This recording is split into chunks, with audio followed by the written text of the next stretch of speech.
Hello. I met Dr. Jaehyun Kim about 3 years ago in Atlanta, Georgia. I was at a meeting and he was visiting campus in Columbia Theological Seminary, and we were introduced by our mutual friend and colleague, and I started to hear about kind of the work that he was doing in Korea and his scholarship behind all of his work. And so I was very fascinated, and when it was my turn to share what I do for a living, I think he had a bit of fascination about this Korean woman leading this orchestra. And at that time, I think you were thinking about gathering of performers and people with passion to come and share as part of ESYO's World Expo 2012, and with his work on Sorok Island, where it is about an hour and a half from the site of the expo, and there were just waterfall of ideas coming out. And when he asked, would there be a possibility of Empire State Youth Orchestra coming out and being a part of this in any way whatsoever, and so being 2 years away from the expo, almost 3 years, I said, I certainly think so. And so that's kind of the beginning of our relationship. Right. I've been working in ESYO area with many pastors and leaders there, because ESYO city, the city of ESYO, is very famous for Korean Christianity. And there is a famous martyr who were killed by communists a long time ago, and he confessed his faith, not just as a Christian leader, but he came out as a popular leader among many Korean Christians. And when we got a news about 2012 World Exposition at ESYO, I talked with many pastors, why don't we say about him? I mean the pastor Son Yang-won, and many kind of centers for the Hansen's disease patients. There is a Sorok Island. You know, every Koreans, they know what that means when we talk about Sorok Island. And still we have a lot of Hansen's disease patients and who are suffered for a long time. But at the same time, they didn't give up anything, and they developed their own faith, their hope, and their future. So I was fascinated by their own lives and past history, and I talked with Helen about that. Why don't we bring together and to share, I mean, their own lives and share their past history with many others around the world. That was the kind of beginning of our whole friendship and conversation.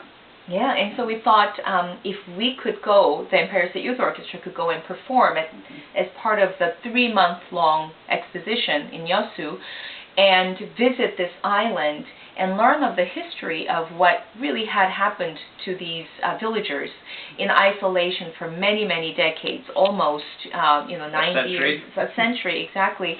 And at his invitation the summer after, I was privileged enough to go into the village, right in the center of the island. And I can tell you that if you ever go and visit, it is hard to forget about that place.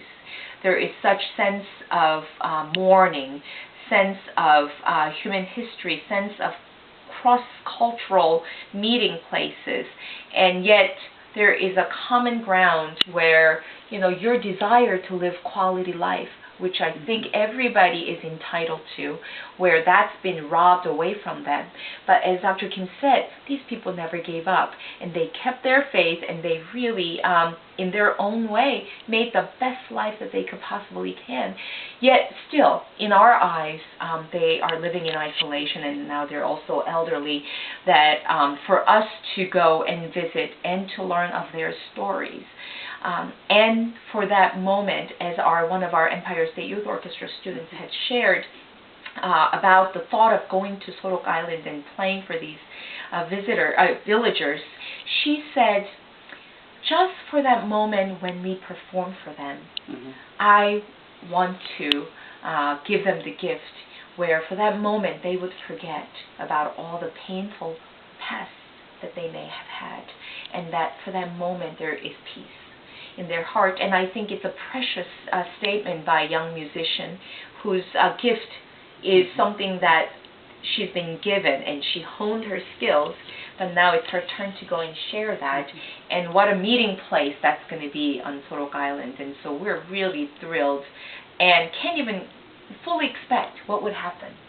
So it's very exciting. You can feel the same kind of idea or challenge when you go to the European countries, especially the Auschwitz. I mean, the really mournful, I mean, the terrible place for the Jews, not just for the Jews, but for the many, the other people, right? Humanity. Yeah. But you can feel the same thing when you go to the Sorok Island.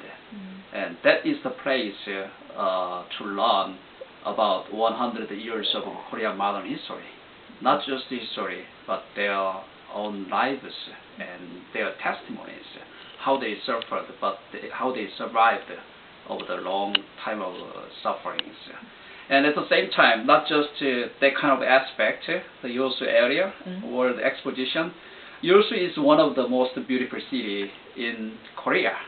And also Sorok Island, of course, that island has such a kind of a sorrowful aspect, but at the same time, Sorok Island is a really small deer, right? Sorok means small deer island, but that island is also very famous for its beauty and the natural kind of phenomenon, the surrounding that little island. So once you came to Sorok Island and ESYO, you can feel it. You can see the beautiful scenery of Korea. And at the same time, we have the largest steel company postcard just at the vicinity of the ESYO area. And we have very historic sites for the General Lee, who invented the little turtle ship, warship. I mean, the little turtle, the warhead. And 400 centuries ago, when we have a war with Japan, so that generally is so famous, not just in Korean history, but for the world history of war. So you can just feel it, the turtle ship still, under the sea, right? So that is a really fantastic area to learn history and the humanity, human dignity, human nature. Even those small areas is really just 1 hour's driving course, from ESYO and the Sorok Island, but you can see tons of the kind of living education. Yeah, it's beautiful, And the concert hall that we'll be playing, which is kind of an arts village within the expo site, the architect, he's a French architect who's building this, overlooks from the top of the hill all open sea. And so what I'm really looking forward to is our concert on the expo site is going to be at 5 o'clock in the afternoon on Sunday. You can see the sunset. By the time we are done with our performance, when we come out, we're going to be faced with the sunset. And so I'm imagining, and I'm already inspired. So that's really exciting. But also, after Sorok Island performance, we will perform at the expo, and then the next morning we will visit the very hospital that Reverend Son, the very famous martyr, found and kept up with taking care of the patients there, and was really truly a community and the nation's leader in independence, true independence of human spirit, I think, in Korean at the time. His whole museum is there to learn about his story of how the very killer who killed his own biological sons. Two sons. Yeah. He forgave the killer, young man, and adopted him as his own. Now that's it's a very famous story, and there are books and movies out about him, and so our students will be able to learn of his legacy and that forgiving spirit, what that yields in centuries later and in decades later, and so we will have a small performance at the hospital where still there are Hansen's disease patients being taken care of at that moment in that place. That place really challenged the young generation. What is the true meaning of love? Not just within the religious circle, but beyond the religion. What is the real meaning of love? someone killed your two sons on the same day. Not just not just for any other reason, but because they were believers, they were religious people. The leftists from the North Korea, they just killed them.